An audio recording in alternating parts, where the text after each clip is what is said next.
Okay, before I get started again, I want to show you a deal that Donna and John brought me the pictures on here, and I can't find the front page on it. So I'm going to try to remember the numbers. And I'll show you the picture of the house.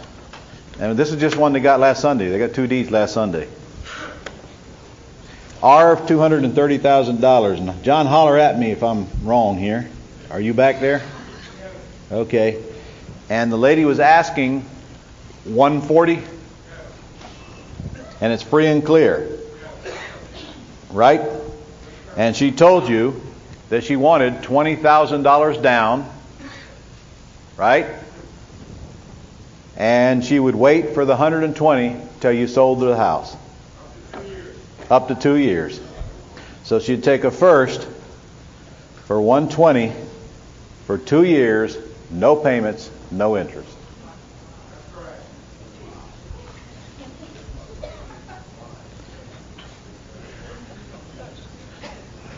And was there anything wrong with this house?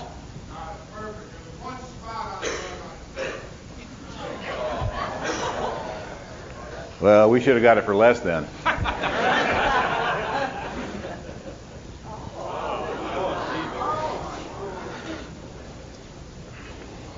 John, why don't you get up to the microphone, because they're certainly going to want to ask some questions on this, and if they don't, I do. Because I know what they're thinking. They're thinking, well, golly, first of all, why was she only asking 140 when it's worth 230? Answer to the first question is she that even John and Donna thought it was only worth 200 until they did some comps. Oh, I get you, huh? Yeah. Okay. Right. Turn the mic on back there, Jack. Okay. Hello. Is it switched on, Donna? It's on. Take it and holler in it, we'll know. Hello? Yeah, good. Okay. Why, first of all, where'd the call come from? Yellow Pages. Yellow Pages. Okay. Why was she only asking 140? She was asking what she paid for the house. The little story is her husband passed away. This is a young woman. And her husband passed, and she took the money that she had, and she bought the house cash. She paid How long ago? A year and a half. Year and a half. Year and a half ago. Okay. And she paid how much for it? I think she paid about $150, somewhere 150. 150. Okay. And shortly after she invested all the money that she had, that she'd gotten, she started getting some bills and having some problems because her husband had been into something that she didn't know about. And all of these bills were going against her credit. She has tried to refinance the house and has been unable to. Even actually went to closing twice, and it didn't go through because of the credit. And so it was just a terrible problem. She thought she couldn't refinance, and she was wrong, of course. Right, but that's what she thought. And she had trouble selling it because it didn't go through. Right. Was she selling it herself? No, she wasn't selling it at all. At this point, she just wanted to leave. She was upset. I know, but had she tried to sell it? Yes. Herself? Yes. Okay. And she called you on the Yellow Pages ad. Did she name the price of $140 first conversation? Absolutely. She says, all I want is what I have in it. And you told her, she told you that it was probably worth 200, or did she know? She didn't know. She didn't know. No. Okay. She wasn't sure. So how did the $20,000 down, take back a mortgage for up to 2 years come about? Listening to Ron McGran. Well, that's not, I know, but all right. How did you get her over the I want all cash now hurdle? What did you say to her? We went, I basically talked to her a little bit. I said, do you need everything right now? The full amount? And she said, she didn't seem put away by that question. So I said, well, let's make an appointment and talk about it. And we did. We went over. And then when you made the appointment and saw this lovely house, you came. That picture is looking into the master bathroom, and it's only really one portion of it. You can't see it. Goes back to the right and it's just the most beautiful thing. It's an absolutely gorgeous place. It's also a perfect picture to show the definition of staging. Wouldn't you agree? Absolutely. It's beautiful. In fact, I think I'll take this and stick it in my future staging presentation, because that's a great example. How much do you think that plant in the corner cost? $10? And that mat on the floor, the same thing. And look at them fancy things around them columns there. I mean, who would have thought? And then the plant back on the back of the tub. It's wallpaper. Oh, is that what that is?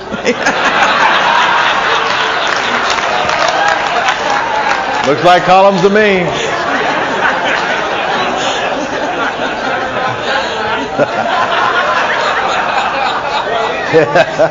It's the LASIK surgery, guys. It's the LASIK surgery. Okay, so you got her. Look at the backyard. That's beautiful fencing. That's that forever Ugly grass, fencing, but it's or that time whatever of it the is. year. Yeah, and that's that plastic fence, right? Right. Yeah. And you basically what it comes down to is you told her you'd give her $20,000 down, and you just told her the offer that I told you to tell her. Mm-hmm. I'll give you $20,000 down. I'll pay you the rest when we sell the house. No payments, no interest. Because her main motivation was get some cash and getting out of the house and getting it sold, right? That's exactly right. That's Okay. all she wanted was. So you let the seller decide she didn't have to have the money now, and you just made her an offer and she accepted it. This is the living room. When you walk in, I don't know the height of the ceilings, but they have to be 15 feet at least. And that tapestry up there, she told me I could have it because she didn't want to take it down. Oh, I'm glad you mentioned that to me. Oh, yeah. I've learned my lesson, Ron. I'm putting dibs in. See,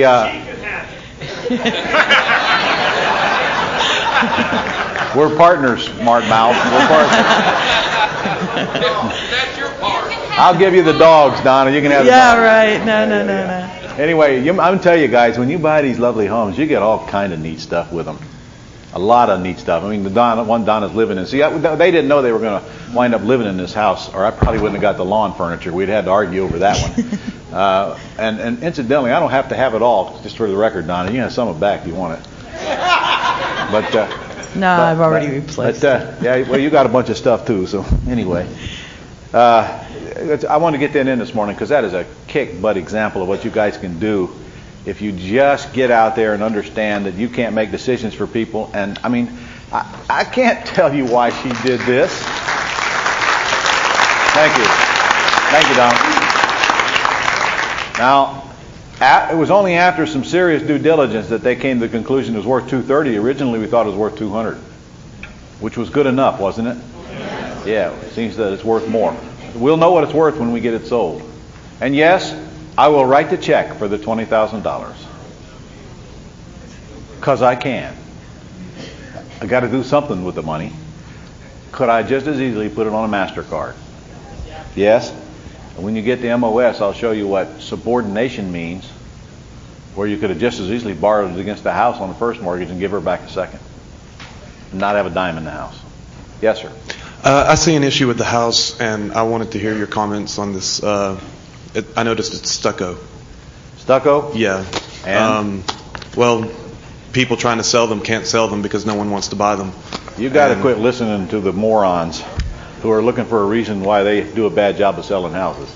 But other people are listening to those morons, and that's why it's difficult to sell those. It's easy to fix. All you get to do is get a house inspector out there and get a report saying there's nothing wrong with a stucco. And it's easy to convince other people that the stucco's okay? Take a look around. Take a drive. If stucco's not okay, 80% of the houses in Atlanta wouldn't be occupied. Any place in the South, stucco's okay.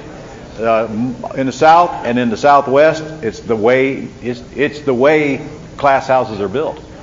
Multi-million-dollar houses are built with stucco exterior. In Atlanta, what you're thinking about in Atlanta, they've had a lot of problems with moisture getting in behind stucco because it was incorrectly installed.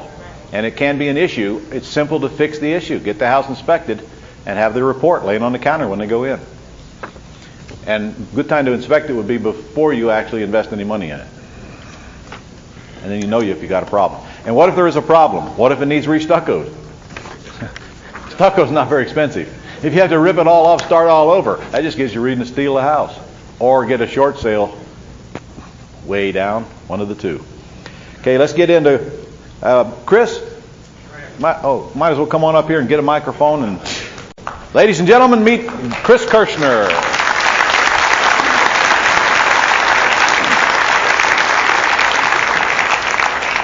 First thing you ought to do is tell them a little bit about your story here, Chris. So what qualifies you to sit up here in the dark? And what's going on in your life right now? Luckily, I met the man sitting next to me a couple years ago. After spending about 20 years in the corporate world, beating my head on the wall, I finally got some sense and realized that the corporate world was all a lie. All the stock options, all the 401ks that weren't really worth anything came crashing down on me. I got the biggest job I could ever want in my life. Started out as a truck driver for UPS, worked my way up through several companies, and ended up becoming vice president of a company, only to find out it was not filling and it wasn't fulfilling my dreams. So I always had an itch and a friend that wanted me to get in real estate. And truthfully, it wasn't until he passed away one day that I realized, you know what, I can't keep thinking about getting involved. If I'm going to do something, I need to commit. So those of you that are new in the business, when Ron talks about when the student's ready, the teacher will appear, unfortunately for me, a friend passing away was my opportunity to commit. So I literally walked away from about a $150,000 a year job, quit, and within 2 years have created a buying, selling, and holding business, doing 6 to 10 houses per month. I think at peak we were doing 12 or 13. And within 24 months, I've gotten farther ahead than I did in the last 20 years because I don't sell everything I get my hands on. If we really want to have an autopilot system and an autopilot world, we want to get paid on autopilot, not continue to work and do rehabs and the things that Ron's preaching to you. So my business supports me, and I don't have to work. If I want to take this year off, I can take this year off, and you can do it very, very, very quickly if you spend your time on the right things, and hopefully I can help you today on that. I just happen to have the chart of your first year in business right here in my hands. 2001 Properties, his very first year. In fact, this wasn't even a whole year. He netted $604,000 in cash and equities. I think the rolling 12 months was about $750,000 the first year, and I didn't know what I was doing. And by the way, look down the chart. No, he didn't. He didn't have a clue. He's a man. He sold them on lease options. That's an agreement for deed. So he owner financed some, sold some on lease options, cashed out of a few, boom, boom, boom, along the way, made some substantial net profits per house, and netted $604,000. Now, obviously, with the lease options, that's cash plus equity. Is that correct, Chris? That is correct. Okay. You want to know a beautiful thing, Ron? Yeah. Those are the things that are paying me today. Those are the things that are paying you today. So in other words, you could live off the houses you did in 2001 because you didn't cash out of them. Well, because those lovely people in those houses get up and go to work every day, and at the end of the month they send me checks. And every now and then, after 12, 13 months, they cash out, and I get those nice big old back ends. So if you're new and you're within your first 12 months, if you listen to what Ron's saying, don't sell everything you can get your hands on, because later on down the road, those are your gravy. If you fill the pipeline, pretty soon oil starts gushing through. Is that what you're saying? That's exactly what I'm saying, and that's what I'm going to share with him. I also happen to have Chris's first challenge at his first boot camp right out there, just like you, in the year 2001. Chris happened to be the one I picked up to bring up front and create a plan for, and his goal was to make $500,000 his first year. He made more. That was June, Ron. June of 2001. Okay. So you are actually coming up on your second year anniversary in this business. Okay? Correct. This is what I wrote. Chris was a bum. He didn't have a job.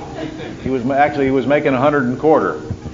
I don't remember if you'd quit by then or not. I quit April 1st of 2001. So you were already a bum, but you were making $100 and a quarter. And he figured his average profit to be $25,000. He wanted to make $500, so we figured it'd take 20 deals. He figured he'd have to make 5 offers to get one deal, so he'd need 100 offers. That's 2 offers per week. We figured he was going to fail miserably, so we told him we had to make 4 offers a week. I signed it. There it is right there, June 24th, 01. Chris's challenge. Now look at him today. Student turned teacher. In today's, what's going on in your business today? Good. What's going on today? We are buying between 6 and 10 houses a month. I have no employees. How many? None. I have a few independent folks that, one independent individual that gets my houses ready to sell. You will meet Susan Clark, who is the president of my company, do the marketing and sales. She's actually a partner. And that's it. And we're doing 6 to 10 houses a month. About 80% of those houses are pretty houses. We lease option almost everything we can get our hands on because we did the right thing the last 24 months, and we're continuing to fill that pipeline full. And we're enjoying life. We're probably working about 15 to 20 hours a week on the real estate, and have now started the seminar business for the autopilot system for selling houses at lightning speed. Seems it's getting to be a very familiar story nowadays. So, what are you doing to buy these properties, 6 to 10 a month? What kind of tools are you using on the front end? We've got a direct mailing that's completely outsourced. We send them an Excel spreadsheet. Our buy side's on autopilot too, as you can imagine. Our whole life is on autopilot. My goal is not to make you a transaction engineer so you can work. It's to make you a transactioneer so you can sit in your lazy boy. And Ron teaches all those tools. But we do a direct marketing campaign that we don't touch. We download some information off of Win2 Data, which is a system that allows us to pull out-of-state owners and people that own between 1 and 4 years, et Same cetera. one we use. Is it? Yeah. I like Win2 Data. Yeah. Win2 Data, and I think they're called Real Estate Solution. Oh, the company is, Donna, what is it? First Real Real Estate Estate- Solutions, Inc.? First American Real Estate. No, First American Real Estate Solutions, Inc. I think. So we're only doing 3 things, Ron, but we're doing it right, all with two-step marketing. We do direct mail, we do the bandit signs, the We Buy Houses signs, and we run 1 classified ad, and that's it. That's it. Because we don't need 100 leads a week to buy a couple of houses once you figure out what you're looking for. Yeah. You hear that? Signs, ad, direct mail. Sound familiar? Yeah. Okay. All right. Well, Chris, what's your average profit per deal, cash and equity? Cash and equity, we're increasing, excluding the wholesales, which wholesales we're about 6 to 10,000 on. I like to discount second mortgages sometimes, and then wholesale to some folks that don't know how to buy subject to when they're about to go into foreclosure. Excluding wholesales, what's your average profit? We're running about 28 to 30, and you will see as each year progresses for you, you will know how to get more out of it. You're probably going to start out around 25 and increase a couple grand a year. Okay. All right. Let's get to work on locating prospects like Chris does. So now, he just told us how he locates them to buy houses. Why don't we find out how he locates them to sell houses? What are the tools you need to sell houses? Well, from a marketing standpoint, I'm sure you went through two-step marketing a couple of days ago. You didn't? No, that was way too much for them. Okay. In all of our marketing, we use 2 steps. We give, and 2-step marketing is nothing other than 2 steps to allow somebody to find out information about you in a non-threatening manner before they want to proceed to take the next step to maybe make a phone call or go view a house. But we do 2 things with a very inexpensive marketing campaign, and you don't need any more than 2. We use classified ads and directional signs, and we drive both of those calls to a 24-hour recorded voicemail. We'll get to the system. You use ads, you use signs. That's it. Ads, signs. Do you run any ads in the Atlanta Journal? Yes, we do. How many? We usually will run them by county when possible. You run a generic ad by county. We don't really run generic, but usually we'll have 2 or 3 houses in each county. Let's say we had 3 houses for sale in Lawrenceville. Yes. We're going to put 1 ad in there for Lawrenceville, Georgia, not all 3 to save some money. And we're going to try to attract as many buyers as possible from that ad to then have the ability to hear about all of our other houses. So you do not run an ad every time you have a house for sale? No. You collect callers on the ads you run, and then you move those callers around to houses that they may be of interest in. That's correct. So you build the buyer's list and you work the buyer's list. Correct. Imagine that. Our, one focus I had early on that I didn't really understand at first until I went through Selling Houses Fast was I thought the purpose of the ad was to sell the house.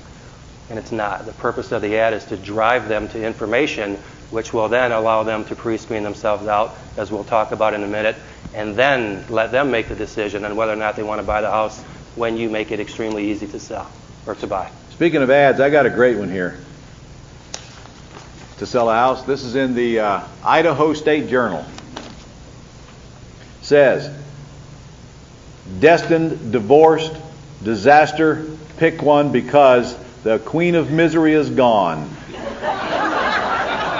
My castle is next.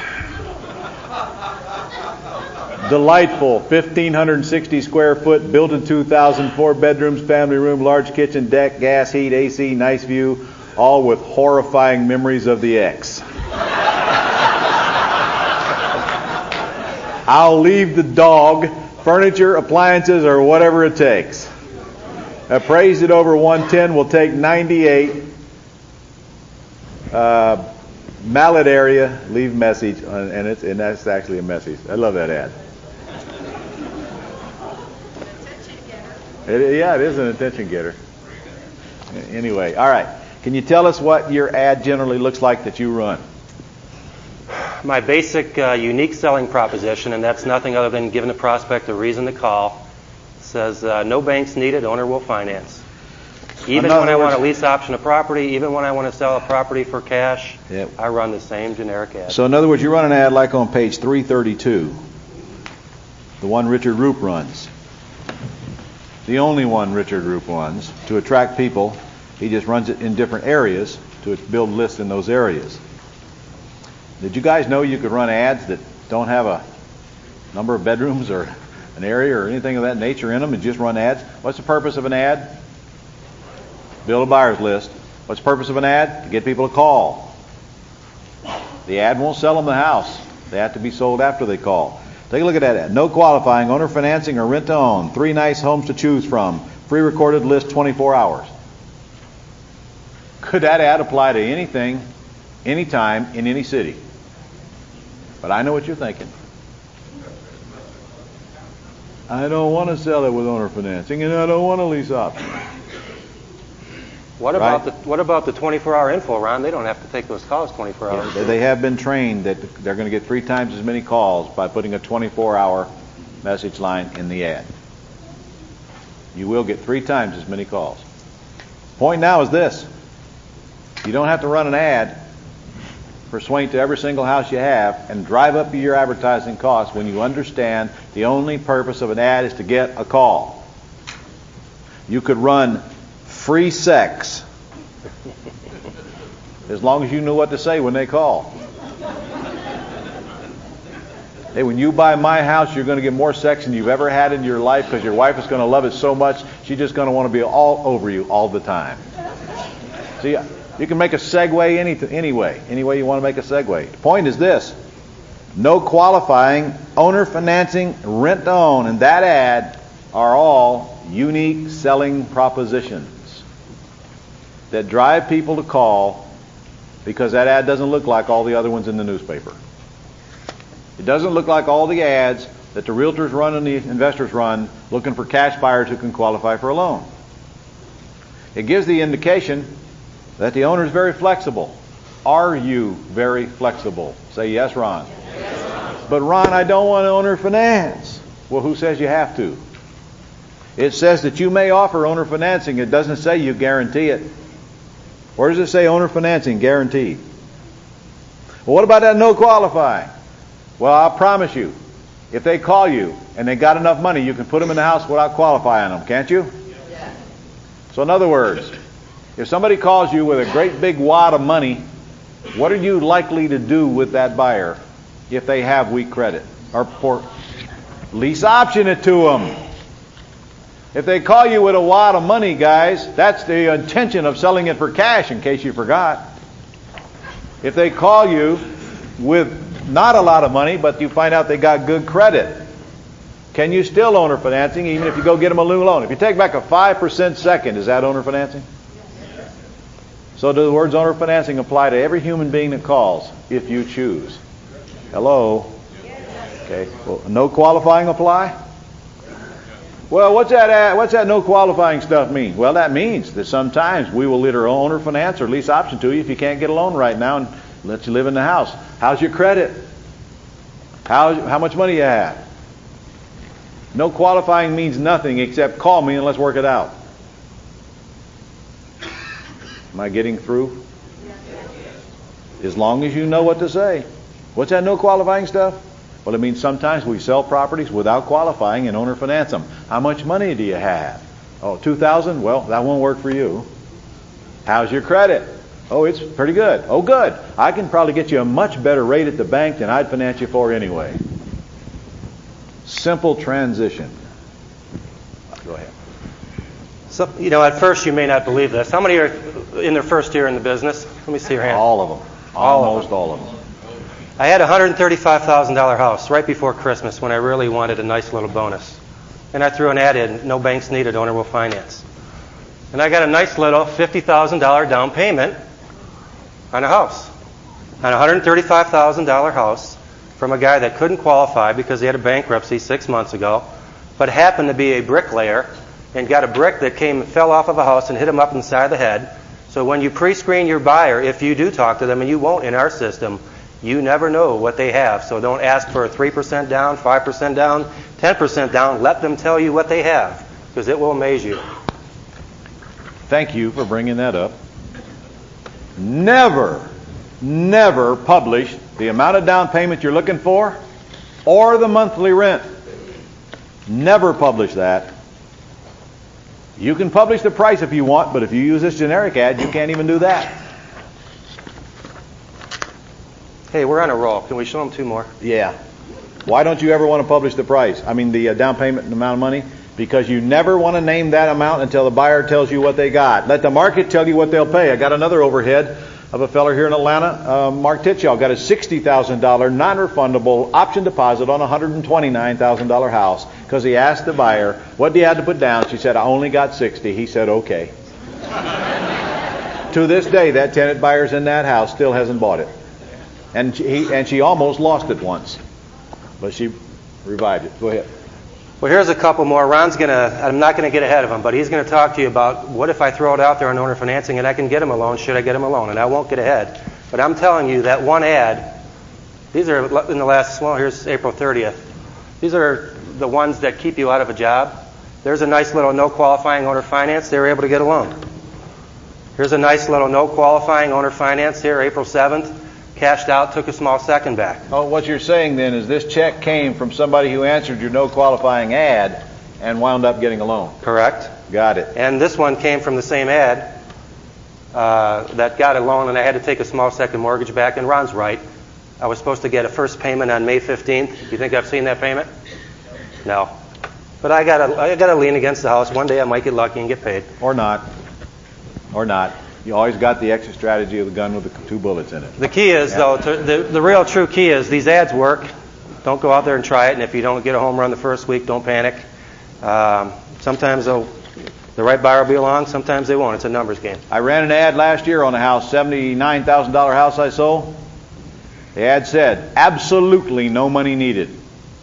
The guy put up $28,000 and got a loan. Why did he call? I asked him. I said, why'd you call? He said, I'm just curious. Fine with me. Ron, you asked earlier, what has this meant to our business? And almost everybody raised their hand that's within their first year. You saw in the last 30 days, well, those are just 2 checks. That was $70-some thousand. We will do $750,000 to $800,000 cash this year and over $2 million equity. And as Ron progresses you through this system, you will find out I am nowhere to be found in the selling process. And by the end of the day today, you will not be either. So you will have someone bringing you these checks, and you have the ability to eliminate any boundary that you even thought you had in your mind. I grew up in a $13,000 house, and my father was a police officer. I didn't think I was worth this until I met this guy and found out the less I do, the more I make really works.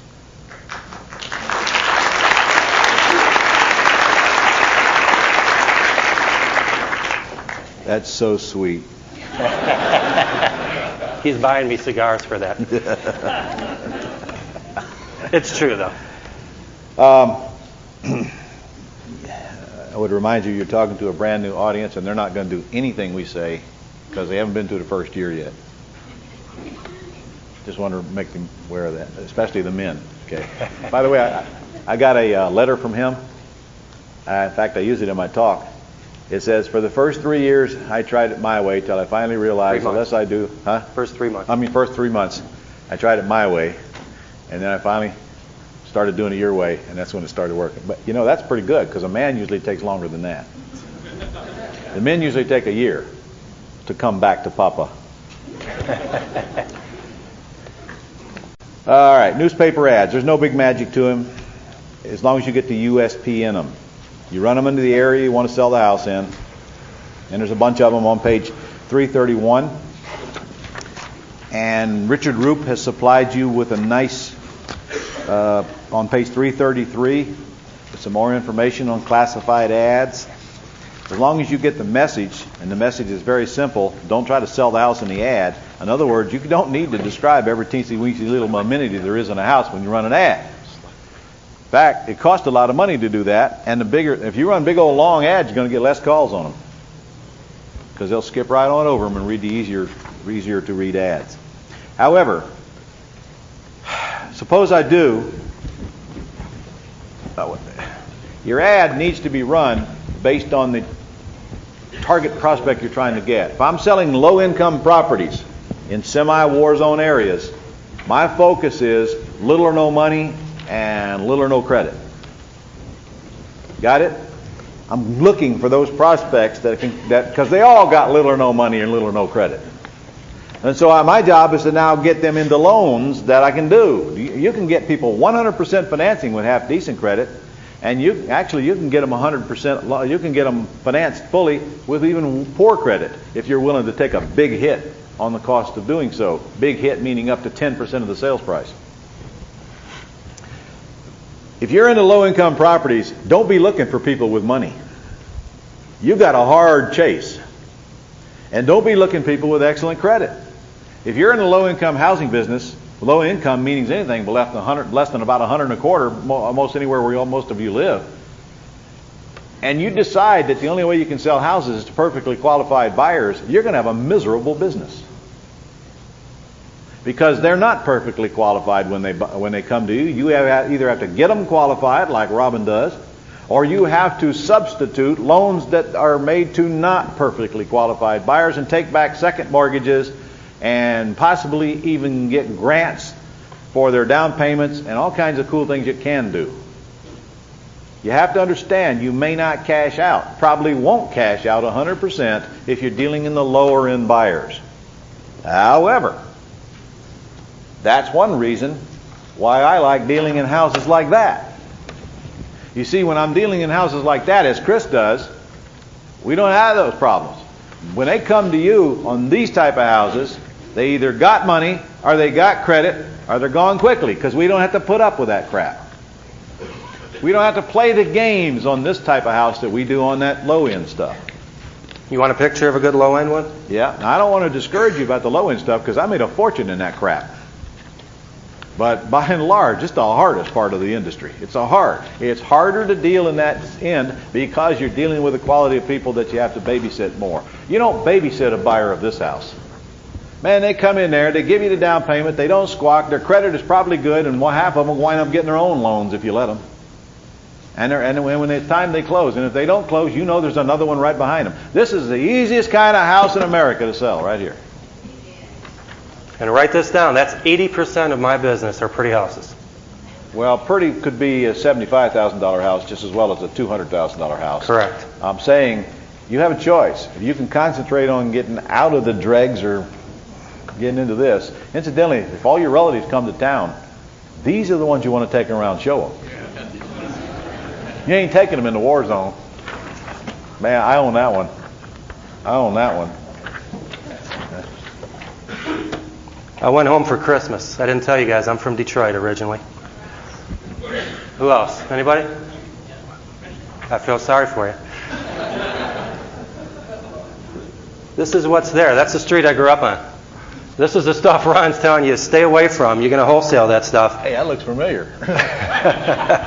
And I brought this because you got to see this. You see that top house? You see the little sign on the door? What does that say?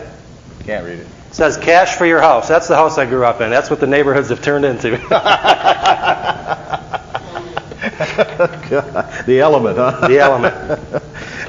Well, that's the junker business, and that's okay. There's money in that too. I don't want to downplay that. But I'll tell you what, if I'm selling to qualified buyers, I want to sell nice housing, not the low-end stuff. And I've sold hundreds and hundreds of the low-end stuff. So if I'm running an ad to the low-end stuff, I got to attract that kind of buyer. Little or no credit is how you do it. Little or no money is how you do it. So you run ads based on that. Or lease options. And then you find out how much they got. If I'm running an ad on this house, this beautiful house here, you don't need to put things in there like credit, no credit or no down payment. It's not what they're looking for. And in fact, if you get beyond the $150,000, $200,000 mark where most of you live, your USP doesn't even need to be that strong.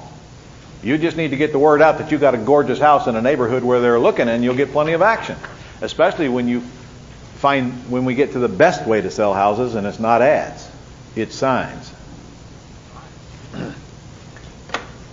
I don't need to, I can put in this ad owner financing, and that will draw more calls.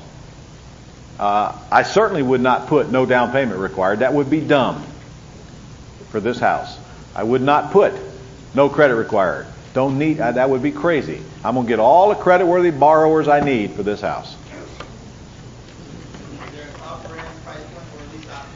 Yes, I was getting to that. When you guys start selling $500,000 houses, you'll discover the lease options don't mean squat to the buyers. When you're selling $1 million houses, you don't use lease option in your ads. You don't lease option $1 million houses in this country. The public just doesn't think like that. When somebody's coming in and buying a $500,000 house from you guys, they intend to go down to the bank and get a loan, and they're coming with money or they wouldn't be calling, for the most part. Now, you're going to get morons no matter what you sell. You do an open house on $1 million house, and 90% of the people come to see what a $1 million house looks like. No way, but that's okay. That's the nature of the beast. But I don't have to deal in the lower element when I'm not dealing with a lower element. However, I can tell you from experience that lease options will still get you a few calls that you wouldn't get. But by and large, when you get up into the higher price stuff, you don't need to deal with all that crap. You get all the calls you want. We're going to tell you how to use signs. And I'll tell you right now, you don't even need to run an ad until some time has passed and your signs don't work. Why spend the money? Especially in the Atlanta Journal. I wouldn't run the ad until at least 30 days have gone by and my signs haven't worked. Save the money. Doesn't cost much money to sell houses. A tip. When you are running an ad, fax it to the newspaper or email it and print the email out. You need written evidence of what you ask them to do so that if they don't do it, you can hold them accountable. Don't ever call in an ad. You have no track record of what you ordered. What you may also do on those is once you have run some ads for 1 or 2 or 3 months, when you call in, ask them just to copy the same USP or headline from the other one to your new ad. That way they can't screw it up. They'll just copy and paste it over. Okay, and that's a good point. Your ad needs to have a headline. And again, what will draw the eyeballs to it? White space. Headline, white space. If you just do just that, you're going to get calls from your ad. Move on over, and let's look at signs. This is a must. I don't want you selling houses without using signs.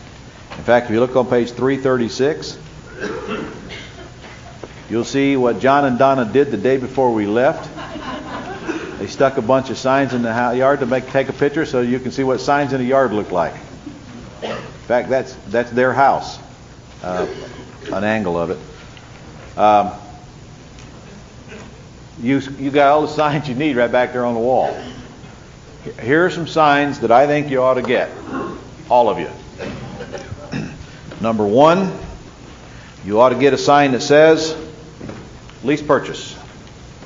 Go back there and find one you want, because that sign ought to go in every single yard you have. I don't care if you're hell-bent on cashing out of it.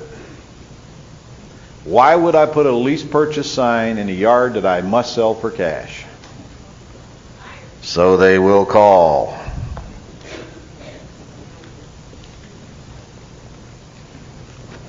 This is a good one. Just plain old home for sale. Now notice the arrow. In fact, this is probably all you need. I get some of these that say home for sale. I get some of them that say lease purchase. What she's done on this sign is giving you a pointer sign and a yard sign all on the same sign. See the arrow? You can use it for a pointer and a yard. You can just stick this in the yard if you want. I prefer a bigger one in the yard though. I would get a full-size sign and I would have the arrow pointing toward the house. You want your sign perpendicular with the house, not parallel. Perpendicular. And so if you just order this one sign in 2 sizes, you're in. Because you're going to use a lot of these now. You're going to need a lot of them. Because the biggest, most important thing we can tell you about signage is pointer signs. Not the sign in the front yard. The pointer signs is what sells the houses. The pointer signs is what drives the traffic. You should put 10 or 12 pointer signs up for every house you got for sale, all around it, all directions, pointing people to it. But you won't. You won't because it's more work, and you won't because they'll come down and almost as fast as you put them up. These come up missing. People take them down. You will learn to get them up high. You will learn to get you a stick with a stapler on it, or a ladder.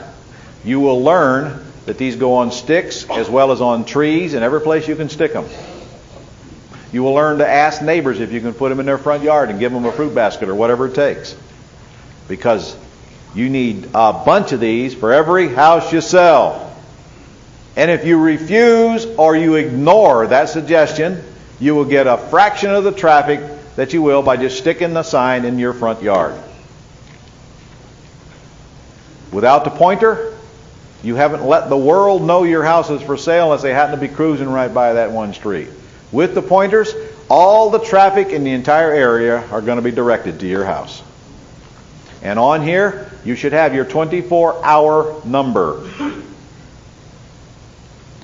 Look at here. They got no banks needed on one side, owner financing on the other. Your credit is approved, owner financing.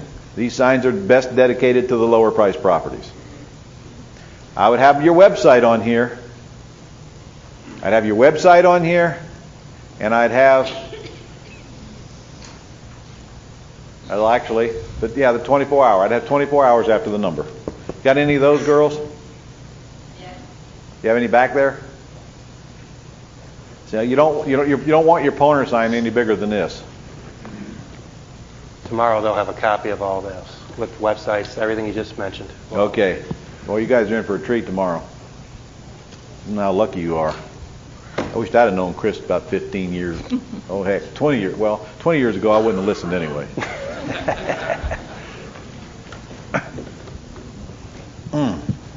Ron, as a testimonial for the signs I got from Leslie, we have a house probably 4 weeks ago, we put up 12 signs in the neighborhood, and I think I've got 40 or 50 calls. Yeah, it's got my website and my phone number. I have at least 40 or 50 and about 10 applications already.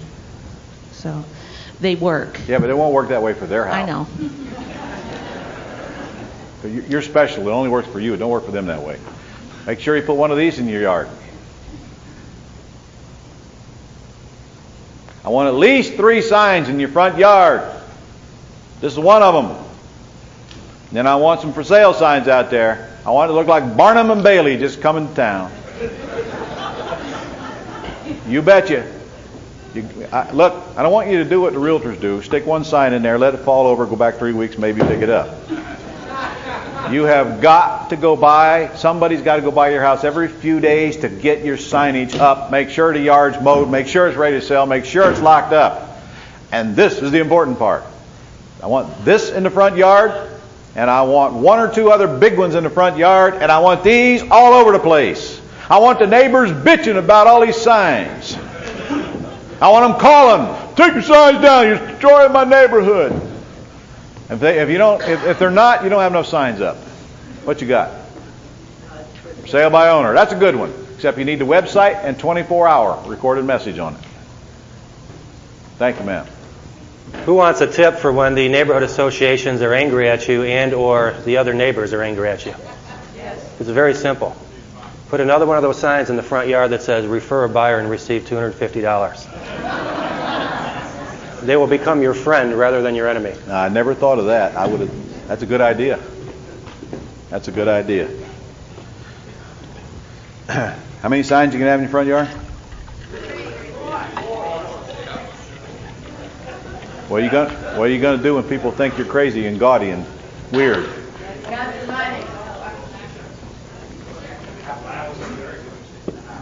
Got it. Did we discuss who should do those signs, Ron? Who should do them? Yeah. Well, the girls got them right back. You mean you should make them? No. Who should put them out? Oh, no, we haven't. Can I hit on it? Who should put them out? Anybody but you. Now, who should put them out? When Ron talks about the less I do, the more I make, you make your money when you buy, right? You realize it when you sell. So your job is to locate sellers, make offers, and line up private money, right? And manage the business. You should pay someone no more than $1 a sign. I pay $15 a house for somebody on every Friday to go put out 15 signs, and that includes buying the stake and putting it on. They also cut the lawn when they're out there at that time, and they fill the information box. So they come by our office on Thursday, pick up all the new inserts that they need. They go out, and they might have to cut. We do a bunch of houses, so they might have to cut lawns on different days, but don't do that yourself. It's the biggest waste you'll ever spend time on. No, they're going to cut their own lawns. That's a giant leap there now. Where do you find these people that do that? Where do you find people to put them out? Where do you find the person to cut your lawns? Ask him as he drives from one house to the next of your houses to cut the lawns if he'll put signs out. It'll be cheaper. He'll make more money. He'll be happy to do it. I use a few neighborhood kids, other investor friends that have high school kids that like to put them out and cut the lawn. They're easy to find. Okay, consider this. You're getting serious about your business. You need somebody to go out and cruise the neighborhoods looking for prospects. You need somebody to go out and check the houses from time to time, see that they're locked up. Same person could be putting out signs all over. We buy house signs, and of course make sure that your houses have we sell house signs on it. They could also be putting out flyers that are probably having we buy and we sell on one. When we sell on one side, we buy on another side. Same person could also be taking care of all the other details that need to be done on your properties, like meeting somebody there if that's a requirement. In other words, they could constantly be focusing on finding you leads to buy houses at the same time they're taking care of your selling needs. Sooner or later, you might consider having some one person to take care of all that leg grunt work for you, and that includes everything we're covering here, except going into the seller's home and getting the deed or getting the contract. And you won't need that person to do the selling by the time we get through the day. Ron, did you discuss using signs or marketing the house prior to the house being ready to sell? No, actually, it's right there, when to put out signs. On page 335. If we get the deed, I'd like to put signs out immediately, because the house is usually in generally good shape. If you're renovating it, I like to put the signs out when all the atrociousness is gone. If you're renovating a house and you open the front door and the smell takes your breath away, it's too early to put out signs. But as soon as the house gets showable, but I mean not showable, but at least not atrocious. In other words, if the house has got a lot of rotten wood on it, too early to put out signs. If it's got termites showing, too early to put out signs. It stinks, too early. But as soon as that's fixed, way before the house is finished, put the signs in the front yard that the house is for sale, and you'll probably have it sold before the contractor gets done. If you tell the contractor to tell them the asking price and to capture their name and to forward that information to you when they come look. Tell the contractor you pay him $500 if the house gets sold by one of his prospects. And then you get their heart into it. You're getting a deed, you put the sign out as soon as you can get permission from the owner if they're still in it, or immediately before you even leave the premises if they're gone. You should have signs with you. Even you, business leaders, if you're going to be the one to go get the deed, it wouldn't hurt for you to have signs in your trunk. I don't. They won't fit in my Mercedes. But I'll bet you Don and John has got them in the back of their vehicle. Don't you, John? Yes. And believe me, for the first 15 years of my business, I carried them with me everywhere I went. I had a little box in my trunk with some commonly used tools of the trade, and one of those was a stapler. One of those was a screwdriver to change doorknobs. I always had a door handle or two in my trunk. I had marking pens in my trunk. And I'll tell you what else I used to carry around is a water meter wrench to turn water off. Sometimes I'd go into houses and the water would be just running. And so I had a water meter wrench to turn them off. You can get them at the hardware store. And sometimes to turn the water on, to check the water, to see if there's actually water, or to see if it's coming out the pipes and so forth. I created myself a little toolbox, carried around with me. All the things that I constantly kept needing. You guys are always going to need a camera. Digital or whatever, you're going to need a camera. And so signs is one of those things. Always need signs. You're going to be riding around yourself. You're going to be looking at houses. You need some buy signs and some sell signs. Don't need a lot, but you need some. And you need a hammer. And you'll need a stapler. And one of those staplers that, not the kind you do with paper, so you can staple signs to trees. And so you're going to need some long staples. And you'll need some roofing nails, because staples won't work on trees. Out of that little stuff that you'll pick up very, very quickly. Yes? Ron, just a footnote on your utilities. Not only you turn the water on, but you should read the meter, in my mind, read the meter, the gas, the electric, and write it down. We had the water on for 9 days in December, and we got a $400 water bill. And we got it down to $200, and we're going to the public service. Well, you read the meter. Okay. I don't care that much. I'm not going to read the meter. Because I'll tell you, I've learned not to care about things like a $200 water bill either. I mean, it just doesn't bother me, that kind of stuff that can go wrong. All right. Do you need to know anything else about signs? Who thinks you ought to have signs when you sell houses? That is the number one battlefront. You put the signs out immediately whenever you're ready, and I wouldn't go sticking an ad in the paper until I felt I needed to, because I wasn't getting enough calls. I'm going to tell you, you get them pointer signs out, you're going to get calls before you get back home. And definitely don't spend any money on the ad till your house is ready to sell.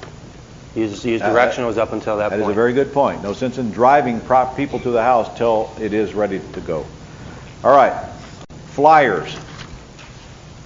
Flyers are easy to create. They're not hard to distribute. You may want to resort to them if you're having trouble getting enough leads. You probably don't. But I got some very, very successful students using flyers. And in fact, my own son, Mike Foster, in Springfield, Ohio, has the, where is it? I think his flyers in here. All he uses is flyers, but that's not true actually. He mails them.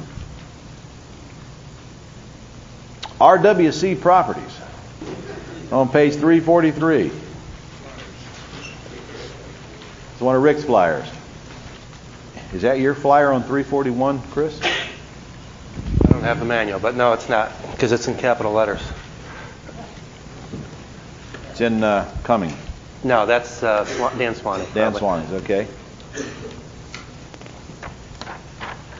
If you'll take it, when you get a chance, if you read the letter on page 339, which is actually a flyer, 338 is one side, 339 is the other side.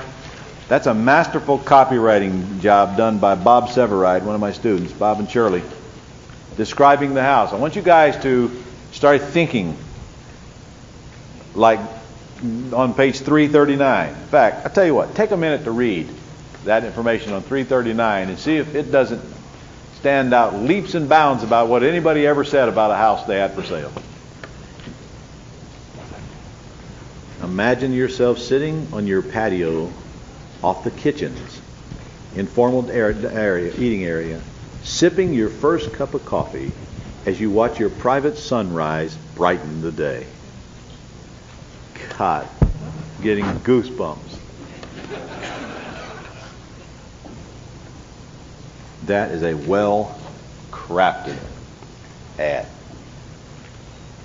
So many elements of good copywriting in this ad. Okay. If I were you, I'd take this format and I'd take a lot of this language. And if I didn't put this into a flyer, at the very least, I'd put it on a flyer and leave it on the countertop when they come in the house. This paints the dream, you know. And on the back, then you can put the facts about the house, you know, the bedrooms and the bathrooms. It's sort of like they've done over on page 341 on that flyer. Just have the facts about the house that you didn't cover in the letter. The school district and that kind of stuff, which you actually should have covered in the letter. And just leave it on the countertop. And make sure when you make a flyer up like this that it has contact information to reach you. Make sure your phone number's on it. I mean your phone number, not the 24-hour recorded message number. Because the purpose of the 24-hour message is to capture them, drive them to the house. When they get there, you want them calling you or whoever you're going to have taking the calls. Chris has got a staff member taking those calls. I have a staff member taking those calls. You will probably be that staff member for a while. And Chris has got some beautiful examples of that. In fact, you guys are so lucky. You're going to see exactly what he does, right down to the nitty-grittiest detail. You know, one directional sign we didn't cover that worked tremendously are the ones that are handwritten. For some reason, the handwritten ones that's true. will draw as well, if not better, than the pre-printed. Here's one that we use. Owner finance, no banks needed, 3-bedroom, 2-bath, like new, 24-hour info. So those will work just as well as the other ones. We use both. If we got 8 or 10 for sale, we don't have anyone in our office writing those up. But you might be able to scan that in and get whoever prints your signs for you to do that directly. Yeah, it's like Richard tried to tell you to do the first day for buying houses. Put it up, leave it up there. All you got to do is take out a piece of paper, write what you want on the sign, take it to the sign shop, and say, I want you to make some signs that look exactly like that. That's all you got to do. You don't have to handwrite every one of those signs. Now, if you do, make sure that he puts them in great big bold black letters so that people can read them on the move. And those are 24 by 36. They're not the smaller ones. These are the big ones. And Chris is right. You're going to get a lot more calls from that than you do any fancy sign. Test it out one time. We don't take any calls, but if you're new and you're going to take those calls, even though you shouldn't, test it out, and you watch how many calls you get off the handwritten signs. Why? I don't know. Just do it. Because it works. Imagine because people think they're dealing with somebody as unsophisticated as they are, and they don't feel like they're going to lose the control of an advantage.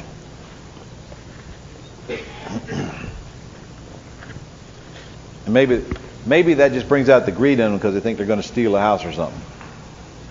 I don't know. All right, using direct mail.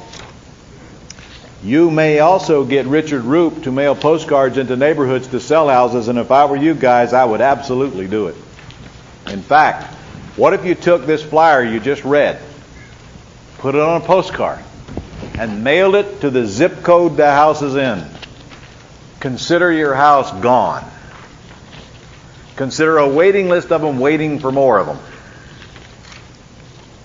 What if right on the postcard you gave them the code to get in the lockbox? Oh no. They might go in. Yeah, generally people have to go in before they decide to buy. If you just do that, you won't own the house very long. Because you'll find that a good 50% of the houses that you sell are sold to friends, relatives, and neighbors that live in the area where the house is. And they will tell people about it. Now, combine that with all this sexy language over here. Man, every time I read this flyer that Bob and Shirley wrote, I get goosebumps. I mean, I want to see this house. Don't you?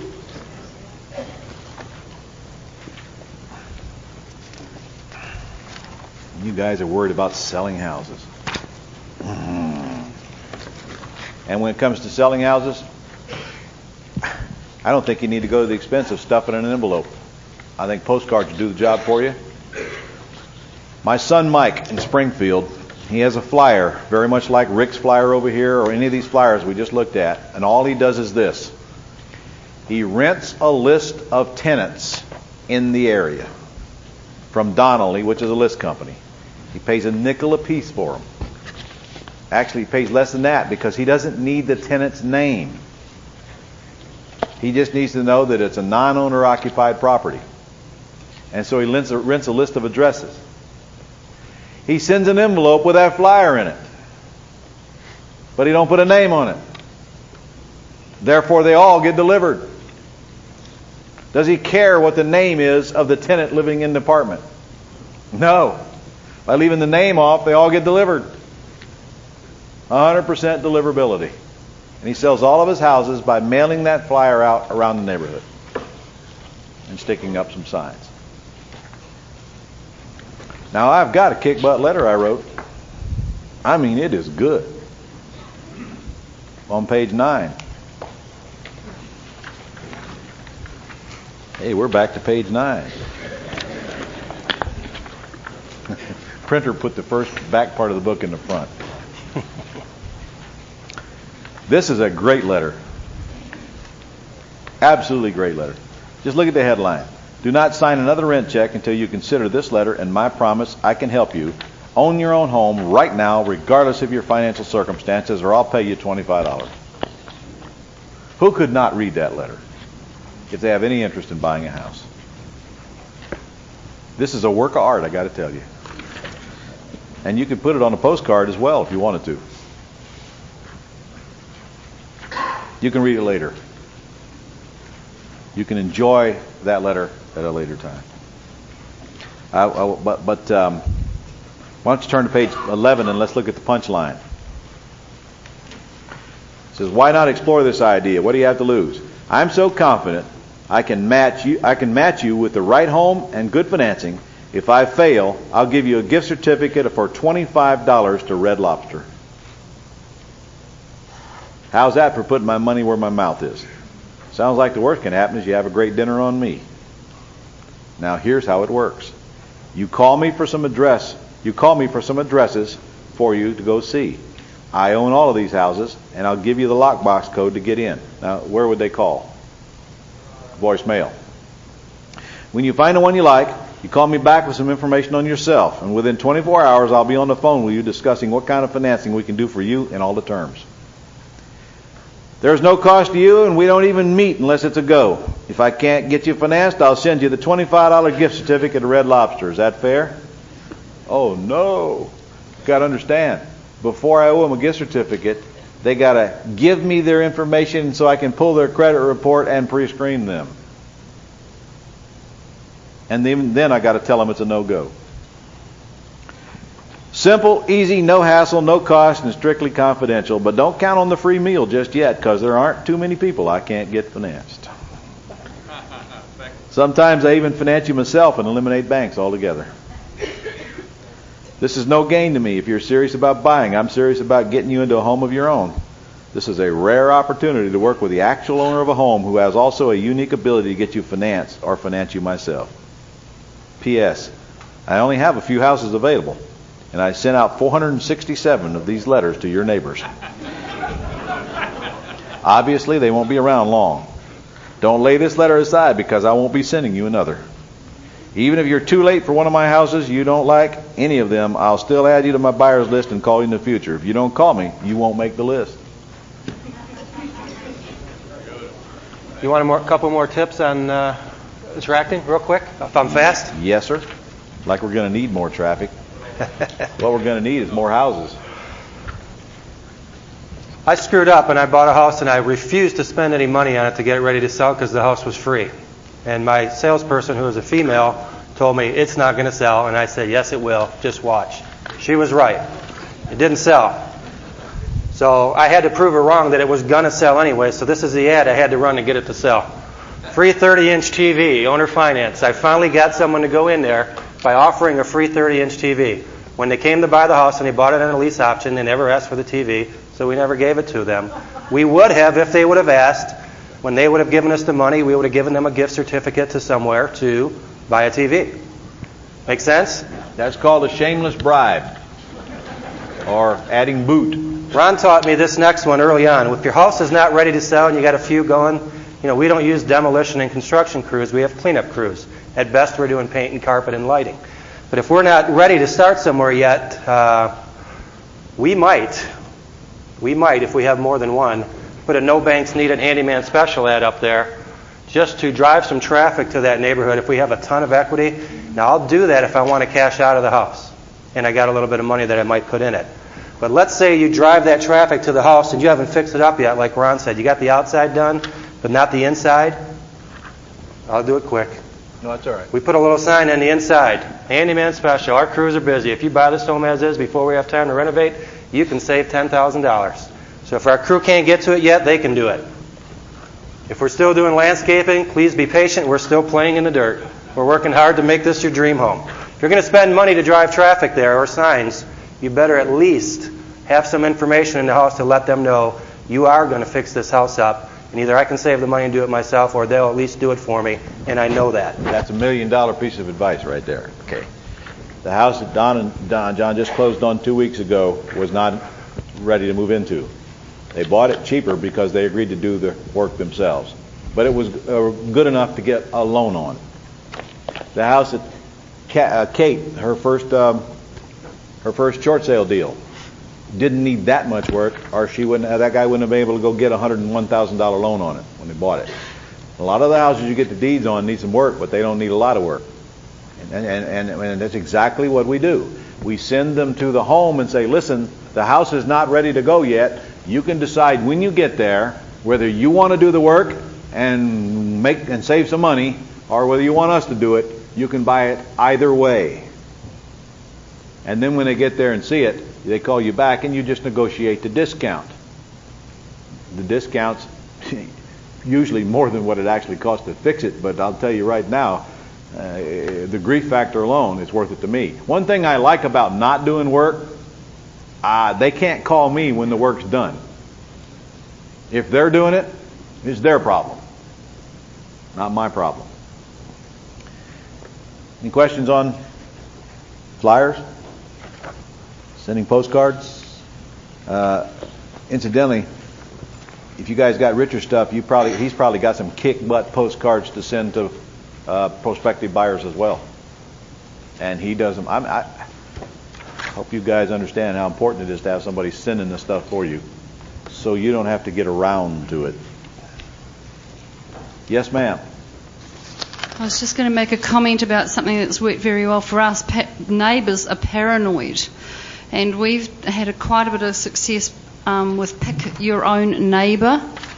We do flyers, 3 streets from the house that we're around, and we give them what Chris suggested. We do $500 reward for finding a buyer, but we concentrate on Pick Your Own Neighbour, and that works really well. And the houses, both sides, or in front You're right. and behind, we give them the key, and we give them an extra bonus if they take interest in the house, especially for renters like you people. When you've got a home unit and you've got another home unit right beside it, we always make the neighbours do the You're absolutely right. screening for the renters. I got to admit that I have not done that well enough in the past. Yeah. And in fact, Don and John, if you're taking notes back there, why don't we just give a key to the neighbors to our house? Because we're going to put a lockbox on it anyway. Especially for tenants, if they're choosing tenants. For what? Tenants. Shut up. I just want to hear her say it.